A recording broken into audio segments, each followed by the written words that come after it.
It is my pleasure today to be joined by author and Marine veteran Andrew Biggio. Andrew, thanks so much for being with us today. I really appreciate it. Thanks for having me. It's good to be in D.C. Well, I'm really excited to talk about both of your books today and the story of the rifle, which is a story almost like I've never heard before. It's super unique. But before we get into talking about that, I want to ask you just to share a little bit of your personal story, your background. You entered the Marines in 2006, correct? Yes. Okay.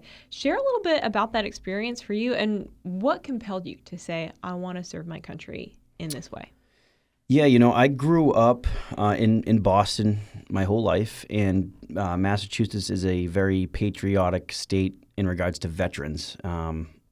A ton of Marines per capita in the state. So I grew up with St. Patrick's Day parades, Veterans Day parades, and seeing the veterans wearing those hats that said World War II, Korea, Vietnam was just something that always captivated me. I thought they were the most interesting people in the world. I didn't care about professional sports, things like that. I just really wanted to be a veteran. That was it. Mm-hmm. And this was in a world before 9/11. This was peacetime in the 80s, the 90s, and times I think we all miss today. Yeah. And I think what solidified me wanting to join the military is I think a lot of kids my age had our youth robbed from us when we were seeing the Twin Towers burning on television, people jumping out of the buildings. And I think I was in 8th grade when I saw 2 people holding hands and they jumped out of the South Tower of the World Trade Center. And I think that's when it solidified, like, I need to go serve. That was kind of my Pearl Harbor, and I think that's where it started as far as military service for me. And during your time serving, you served both in Operation Iraqi Freedom and Operation Enduring Freedom in Afghanistan. Was military service what you expected or thought it would be? Yes, Marine Corps boot camp especially was definitely a little bit more overkill than I thought it was. I mean, it really shook you to the soul of for me as an 18-year-old kid who'd never left home, kind of a mama's boy, I guess. That was rough. I had combat veterans from Iraq and Afghanistan as my drill instructors, and grabbing you by the collar of your shirt or your throat and screaming. That's the kind of stuff. It definitely matured you real quick. And Iraq and Afghanistan in particular, it was exactly what I expected. But the amount of training I had, by the time you even got to Iraq and Afghanistan, you felt pretty elite. You had a lot of training, 3 months solid of training in scenarios of being in Iraq or Afghanistan with role players, with scenarios, with guys who've been through it all. So when you get there, you're ready for worst case scenarios. You're ready for like World War III. But in Afghanistan in particular, I mean, we were so dominant as U.S. Marines. I mean, people were too even petrified to admit they were Taliban. They would do mortar attacks or IEDs and run away, that kind of thing. And so it really shocks me to see how Afghanistan turned out in the end run. Yeah, that's got to be, I mean, I just kind of can't imagine having served there to then watch what has happened. How have you dealt with that and processed it? It hurts. And I think any veteran in Afghanistan tells you that they don't care is probably lying. Because you took away years of your life to go serve, to be over there, whether you were a chef cooking on a base or if you were in the infantry.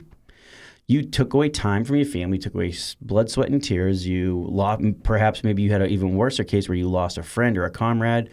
And to see the bad guys pretty much in control of the country again that's a rough hit.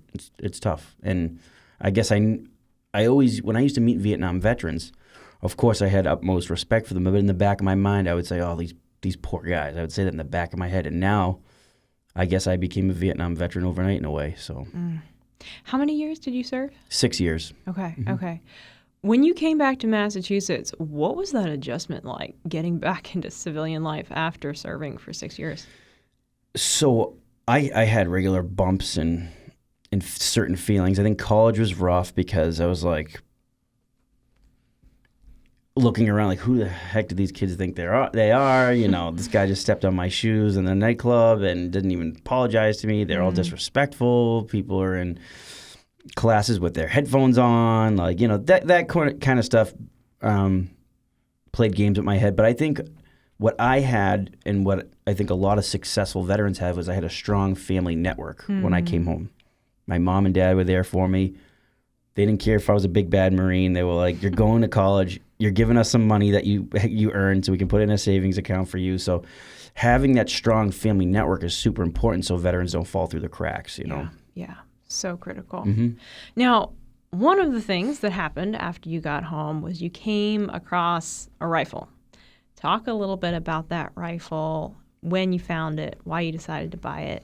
So I had a little bit of survivor's guilt because the man I was named after was killed in combat. My grandfather's brother, my uncle, was killed in action in World War II. His name was Andrew Biggio. My name is Andrew Biggio. I am named after him. So I did feel bad that this 19-year-old kid never got to start his life, was killed in action, never got to have a family, never got to go to college, never got to have kids, happiness, you know, goes from high school and gets killed within a matter of months of fighting in Italy with the 34th Division.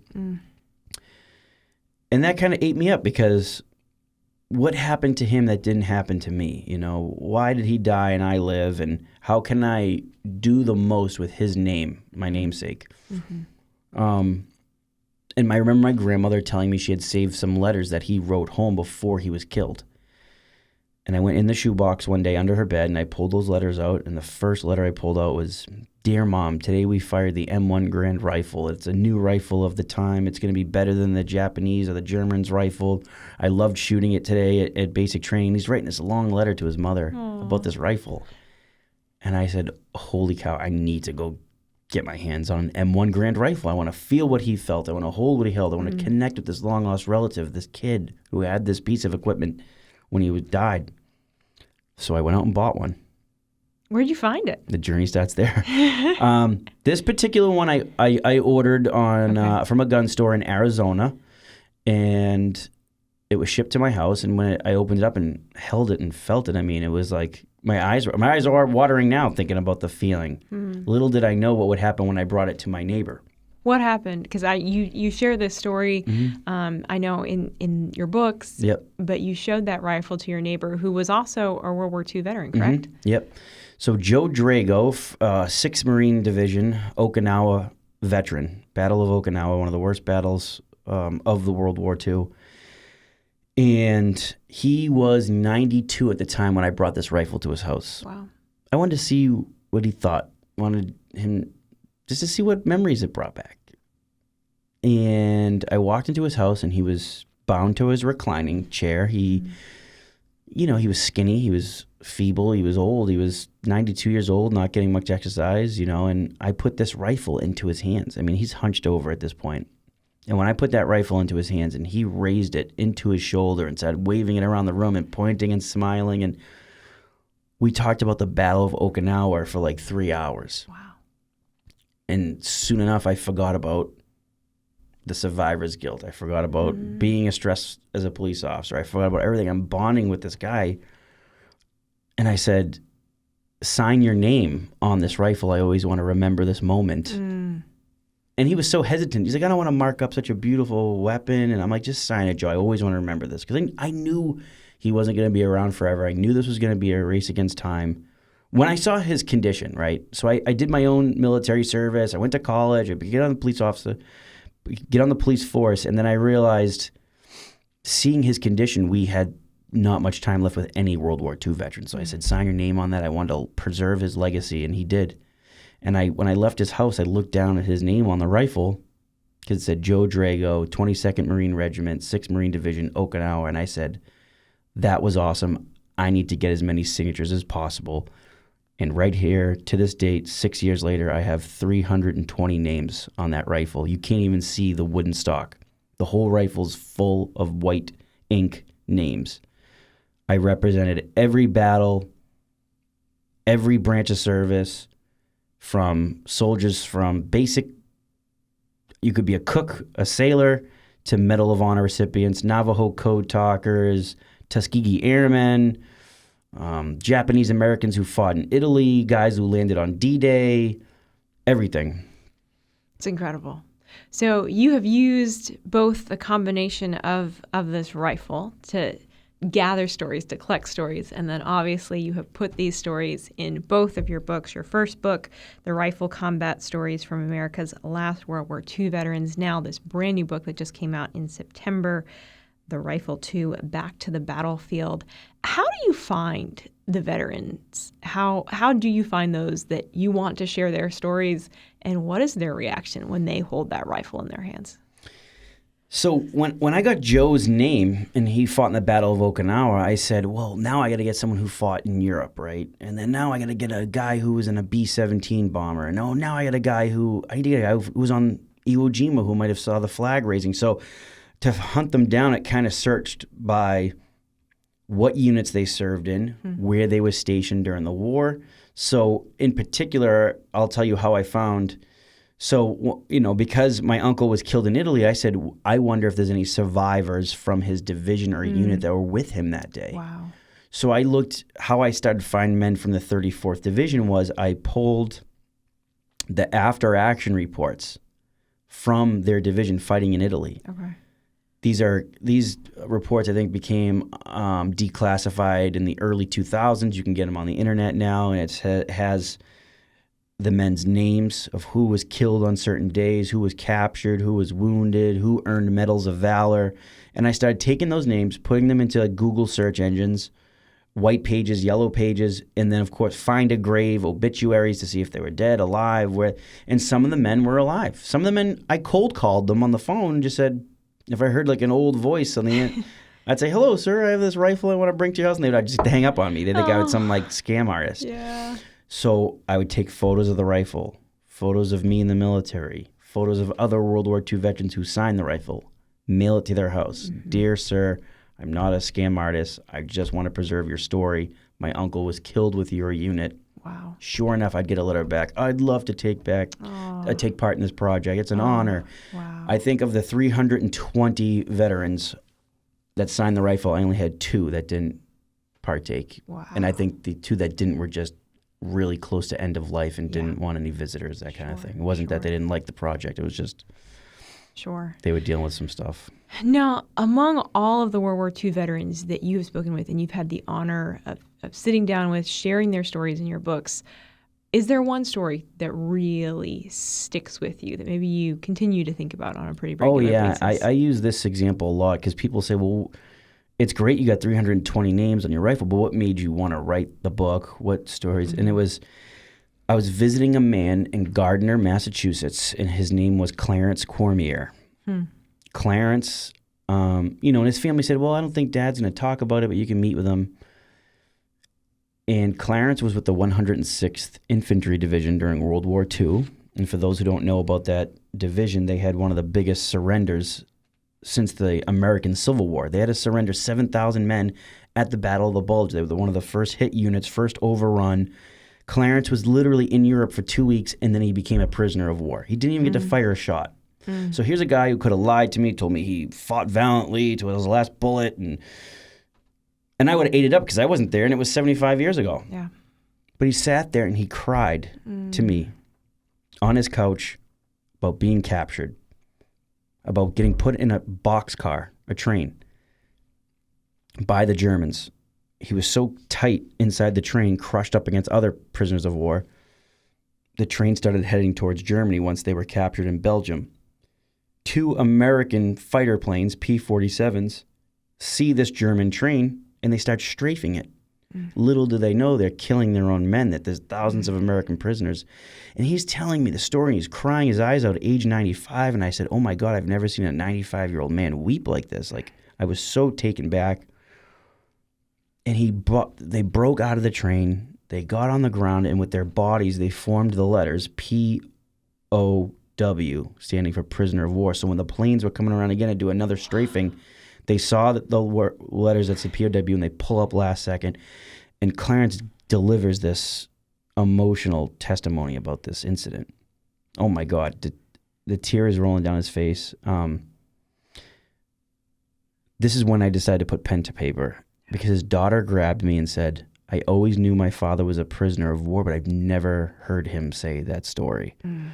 And I said, I have to do more than just collect names for a cool item in my man cave. I need to write these stories. And I went from an average C student to a best-selling author somehow with this. So, well, it's incredible. And I think so many of us have had those thoughts cross our mind of family members who have served. And it is something that's so emotional for so many folks who have served that it is hard, I know, to open up and share. But it seems like there's something really powerful about when, for one, speaking to a fellow veteran, but then also holding that object of the rifle in their hands. That the rifle acted as a microphone, acted as a time machine.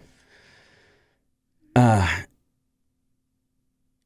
know what's funny now is they used to hold it, look at the rifle, and go, wow, I fired this in basic training. Oh, I can't believe that I carried this when I was 19. Now they sit there and they stare at the other names. Wow. And the locations that guys have written on the rifle, like Pearl Harbor, Normandy, and they're infatuated with all these men, and they're looking at all their buddies now.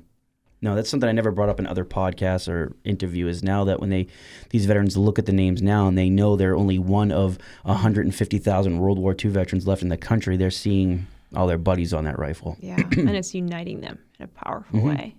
Now, you are serving veterans in so many powerful ways, and one of those is through a nonprofit that you have launched in New England, Boston's Wounded Vet Run. Now, this isn't actually necessarily a physical run. Talk a little bit about what you all do at your nonprofit. Yeah, it's a motorcycle charity run. I started it 14 years ago, and it was because when I came home, I started to meet different veterans actually I think I met a veteran at Fenway Park who was being honored actually by Tim Wakefield, who just passed away. And his name was Vincent Mannion Brodeur, and Vincent had his whole skull replaced with plastic from being wounded by an IED in Iraq. And at that time, the VA housing modification loan or grant was terrible. It took years to get.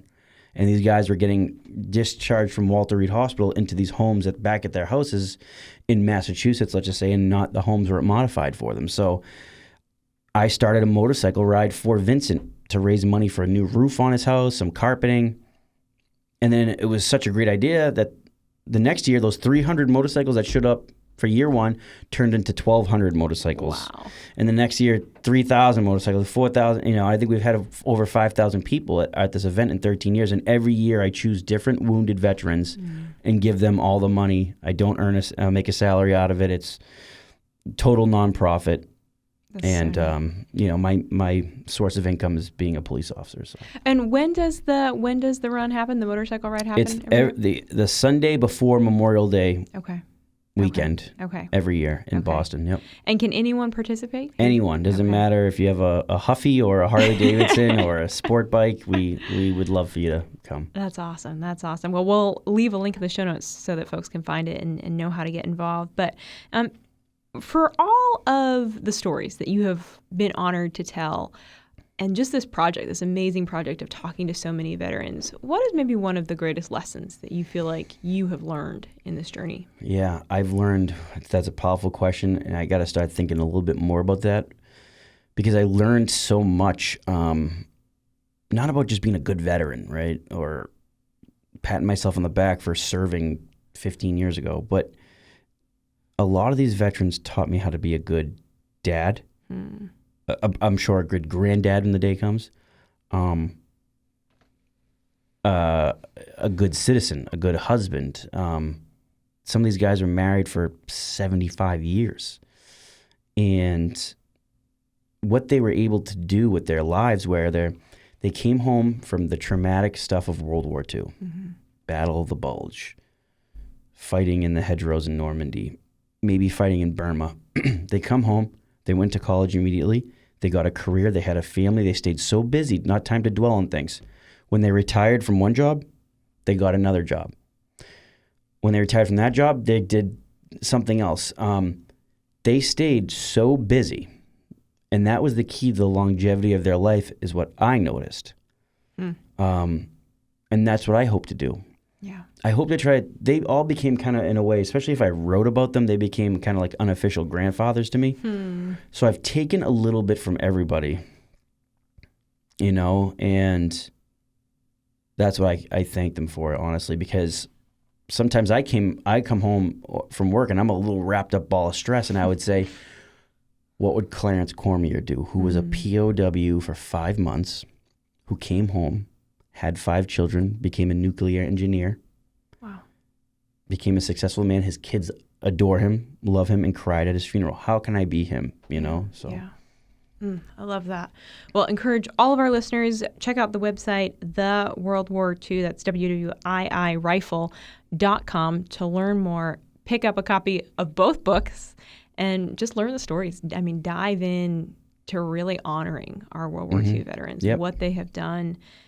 But thank you, Andrew. Thank you for your time today, for your willingness, and for your willingness to share stories that otherwise we would be losing in history. Thank you. Thank you.